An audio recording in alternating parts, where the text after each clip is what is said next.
نحمده ونصلي ونسلم على رسوله الكريم اما بعد۔ چیس یا شطرنج، اس کے بارے میں اللہ کے رسول صلی اللہ علیہ وسلم کی طرف سے وعید آئی ہے، اور فرمایا کہ جو شخص شطرنج کھیلتا ہے گویا اس نے اپنے ہاتھوں کو سور کے خون میں ڈال دیا ہے، بھگو دیا، ڈبو دیا ہے۔ اور وجہ اتنی سخت سرزنش کی یا وعید کی یہ ہے کہ اس میں چھوٹے چھوٹے سے یہ جو ہوتے ہیں، پونز ہیں، بشپس ہے، کوئین ہے، یہ جو بھی ان کے ہوتے ہیں، یہ گویا ایسا لگتا ہے کہ چھوٹے چھوٹے سے پتلے ہیں، شکلیں ان میں بنی ہوتی ہیں، اور اس پہ آدمی گھنٹوں غور کر رہا ہوتا ہے۔ شطرنج جو بڑے پیمانے پہ کھیلا جاتا ہے اس میں لوگ کئی کئی دن لگاتے ہیں، غور کر رہے ہیں، بیٹھے ہوئے ایسے اس پر بیٹھے ہوتے ہیں جیسے لگتا ہے مراقبہ کر رہے ہیں۔ اسی لیے علی رضی اللہ تعالیٰ عنہ ایک مرتبہ کچھ لوگوں کو اس طرح سے کرتے ہوئے دیکھا انہوں نے، تو فرمایا کہ یہ لوگ ان بتوں کے کیا مراقبے کر رہے ہیں، یعنی انہوں نے یہی سمجھا اس سے کہ گویا ایسا لگ رہا ہے، تو جانتے تھے لیکن چھوٹے چھوٹے سے یہ کیا ہیں بت جن پہ تم اتنا غور کر کے دیکھ رہے ہو، گویا تم عبادت میں لگے ہوئے ان کی، تو اس سے مشابہت آتی ہے، اس لیے ناجائز قرار دیا۔ دوسری وجہ یہ کہ اس میں وقت بہت لگتا ہے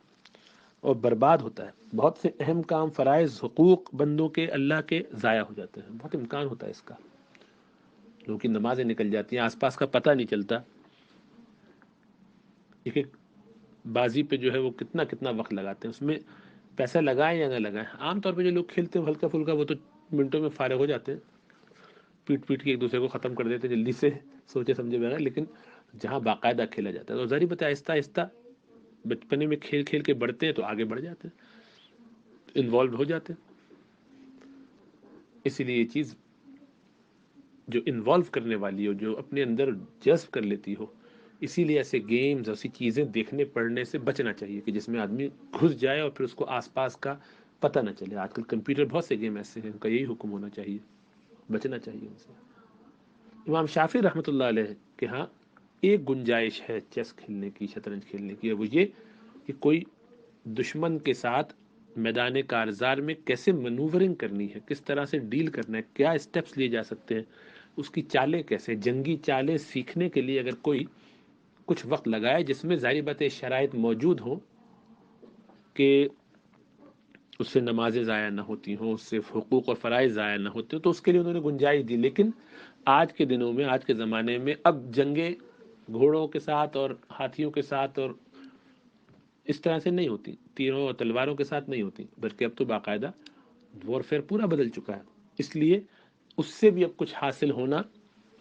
محال تو نہیں ہے، لیکن کم ہو گیا پہلے کے مقابلے میں، تو اس لیے ان کا جو گنجائش ہے وہ بھی اب اتنی سمجھ میں نہیں آتی۔ تاہم بہرحال کچھ نہ کچھ تو فائدہ بھی ہوتا ہے، ذہن ذرا کھلتا ہے چالوں کو سمجھنے میں ایک دوسرے کے بارے میں۔ تو اگر امام شافعی کی رائے کو دیکھا جائے تو وہ بھی اس ایک نیت کے ساتھ اگر کوئی کر رہا ہو، لیکن آج کل کون اس نیت کی وجہ سے چیس کھیلتا ہے، ظاہری بات ہے۔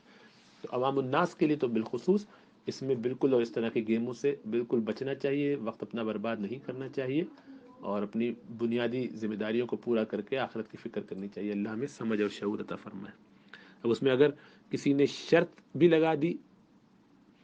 تو ظاہر بات ہے وہ تو اس میں جوا ہو گیا اور حرام ہو گیا، وہ الگ ہے، اس کا تو الگ گناہ ہوگا، لیکن یہ تو بغیر اس کے کھیلنا، احناف کے ہاں یہ ناجائز ہے۔ ہمارے حنفی فقہ میں شطرنج کھیلنا جائز نہیں ہے، یعنی حرام ہے۔